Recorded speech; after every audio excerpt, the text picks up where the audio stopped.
Hai.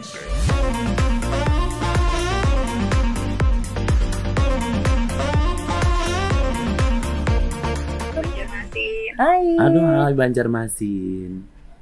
Halo semuanya, Mbak Zoya. Kemarin aku ada sempat nanya ke Mbak Zoya dan sekarang mau nanya lagi, boleh nggak? Oke. Pernah punya hubungan FWB sama cowok yang beristri.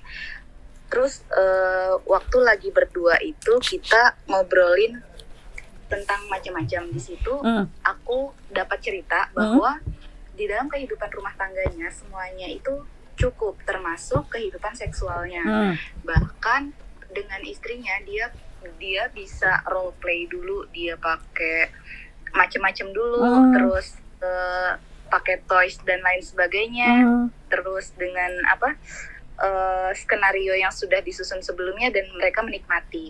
Sedangkan selama ini aku pikir orang yang mencari kesenangan di luar itu minimal ada ketidakpuasan di dalam rumahnya, setidaknya dalam hal urusan ranjang. Nah, apakah yang seperti ini termasuk tipe laki-laki yang tidak bisa, atau yang disebut non-monogamy relationship, atau ya memang ada aja cowok begitu? Mohon petunjuknya Mbak Zoya, terima kasih. Oh, good question. Betul sekali bahwa kalau menurut aku pun gitu ya, kalaupun ada kekurangan di dalam rumah tangga, selingkuh kan bukan jawabannya. Menurut aku tetap selalu ada jalan keluar kalau dia mau diskusikan. Yang paling sedih adalah ketika orang punya masalah di dalam rumah tangganya, dia nggak diskusikan sama pasangannya, dia diskusikan pada laki-laki lain atau pada perempuan lain yang sebenarnya tidak bisa membantu rumah tangga ini gitu sebenarnya. Jadi apa ada laki-laki yang seperti itu? Oh banyak, ada beberapa bahkan laki-laki yang mengaku dia mencintai istrinya, dia mencintai suaminya, tapi dia tetap selingkuh juga. Betul, jadi ada dua macam orang menurut aku gitu ya. Ada yang dengan sengaja play victims, aduh aku nggak disayang di rumah, bla bla bla bla bla bla gitu ya, terus dia cari yang lain di luar gitu ya. Atau itu aku juga ngebahas di podcast aku di Zozole Podcast, kalau nggak salah 2 minggu lalu. Kalau kamu mau punya masalah di rumah, ya kamu selesaikan sama istri kamu, atau kalau kamu mau sama aku, tinggalkan istrimu gitu ya. Nah, itu kita ngebahas mengenai pilihan-pilihan yang barusan Bri bilang gitu di Zozole Podcast. Jadi kalau mau lebih dalam boleh silakan dengerin gitu ya. Tapi segala macam tipe laki-laki ataupun perempuan yang seperti ini tuh ada banget gitu. Ada yang play victims, ada yang ngerasa bahwa aku harus merasakan semua rasa di dunia ini gitu ya. Ada yang memang masih being playful, makanya menurut aku monogami itu tidak buat semua orang. Jadi kalau ingin memasuki pernikahan benar-benar dibahas dulu monogami deh, jangan berasumsi. Ya kan kalau nikah harus eksklusif, harus setia. Ya kalau nggak bisa setia gimana kalau open relationship aja daripada selingkuh. Atau kalau misalnya masih kepengen selingkuh, masih pengen main sana sini, iya jangan menikah, jangan monogami gitu. Kan konyol ya menurut aku gitu loh. Satu lagi Mbak Zoya. Iya. Misalnya aku ingin mencoba menjelaskan kepada orang lain mengenai monogami ini tidak berlaku pada semua orang. Kira-kira referensi apa yang bisa aku baca? Yang banyak menulis tentang monogami itu adalah Tammy Nelson gitu ya. Tammy Nelson itu Tammy itu T-A-M-M-Y, Nelson N-E-L-S-O-N. Tammy Nelson itu banyak sekali berbicara mengenai the new monogamy, itu bukunya dia. It's very inspiring. Saya sih nggak setuju kalau orang bilang wah itu sangat-sangat Amerika banget, ke barat-baratan. Enggak, sebenarnya kita semua punya pilihan. Kalau menurut aku kesetiaan itu adalah pilihan loh. Kalau kamu nggak bisa setia sama satu orang, iya sebelum menikah dibahas dulu bener-bener gitu. Kesetiaan itu? Iya kan, kesetiaan tuh pilihan. Iya, kalau misalnya masih belum bisa setia atau masih pengen rasa-rasa segala macam, mending jangan nikah dulu dong. Apa nyakitin orang? Atau kalau mau menikah open relationship. Misalnya nggak siap kita open relationship. Kita bukan siapa itu Jada Pinkett sama. Tapi di sini nggak terlalu terbiasa begitu loh. Iya, tapi kan jadi munafik kan, jadi nyakitin. Iya sih. Nanti kejadian rupa itu bagaimana? Di atas kap mobil, tomohon, tur, aduh stres kita lihat itu, nah kita rasa Tuhan, so boleh. Iya, nanti orang mau bikin di atas meja. gitu. Jangan kayak gitu menurut aku. Kalau misalnya jangan berkomitmen gitu atau jangan melakukan sesuatu yang resikonya kamu belum bisa tanggung menurut aku. Betul. Gitu, Karena itu tanggung jawab besar. tanggung jawab besar. Jadi pertimbangkan. Kalau kita menikah, misalnya kita hidup sehat-sehat, kurang lebih 40-50 tahun orang akan sama-sama. Sanggup nggak dengan ini orang yang sama terus selama itu? Kalau enggak, ya pikirin baik-baik. Jangan sampai karena ya orang bilang apa, nanti jadi perawan tua, nanti jadi perjaka, nggak laku, begini begitu.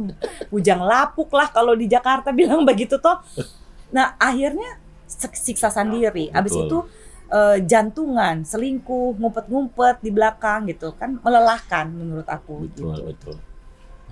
Nah, bukan isi choice sih, bukan pilihan yang gampang ya. Nggak susah, ini kan orang lebih gampang bicara memang daripada melakukan. Tapi setidak-tidaknya realistis lah sedikit sekarang. Jangan karena orang paksa begini, aduh orang so batunangan pela udah pacaran lama, terus masa nggak jadi-jadian begini terus, ya repot juga kan. Karena orang kan cenderung lagi dipaksa keluarga. Ya, biasanya gitu. Tuh. Karena keluarga toxic parents kan, orang tua yang aduh setua ngani kawin-kawin. Yang paling kita pasti kalau ada yang bilang begini, aduh soya sudah joko jam pilih-pilih, kita bilang tante hele kita mau pergi supermarket bawang tapi pilih-pilih, masa iya laki kita nak pilih-pilih. Kamu itu mau jalani.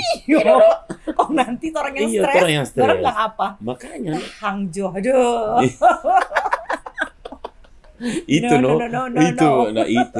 tuh makanya tuh mesti ya selektif.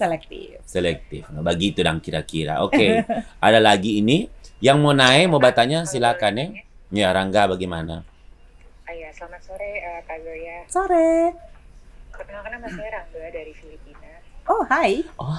Kamu stakan? Mabute mabuta-buhay.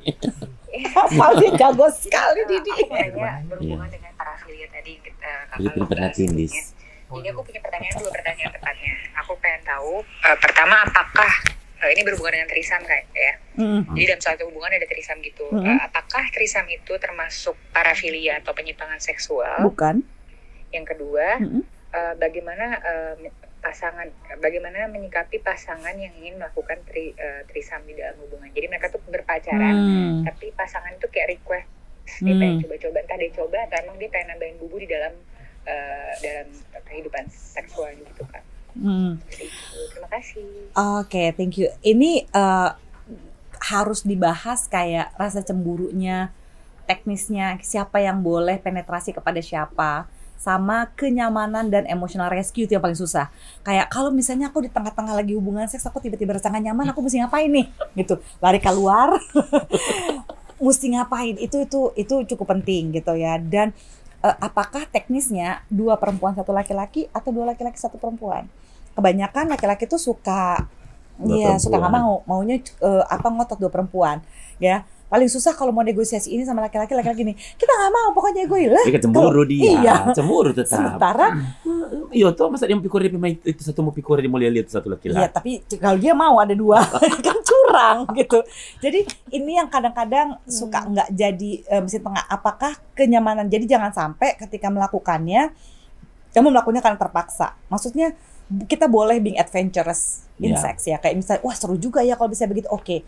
Tapi jangan lupa kalau misalnya namanya perasaan orang nggak pernah bisa prediksi. Betul. Di atas kertas so bicarakan semuanya aman, tapi jangan lupa misalnya gitu ya, misalnya dia ikutin kita 2 cowok, tapi di tengah-tengah itu kita agak cemburu atau agak ini, kita mesti apa? Atau kalau dia cemburu kita mesti apa? Kalau 2 cewek di tengah-tengah tiba-tiba kita ngerasa kayak ditinggalin, cuma dia berdua yang sibuk, terus mesti apa? Nah, kalau itu udah dibahas, boleh dia lakukan. Karena kalau aku agak takut orang-orang yang, udah deh, tinggal minum aja banyak-banyak, atau orang Manado bilang bamabo dulu sadiki, gitu ya. Kok nanti udah tinggal jalanin, wah itu lebih gak oke lagi kalau menurut aku.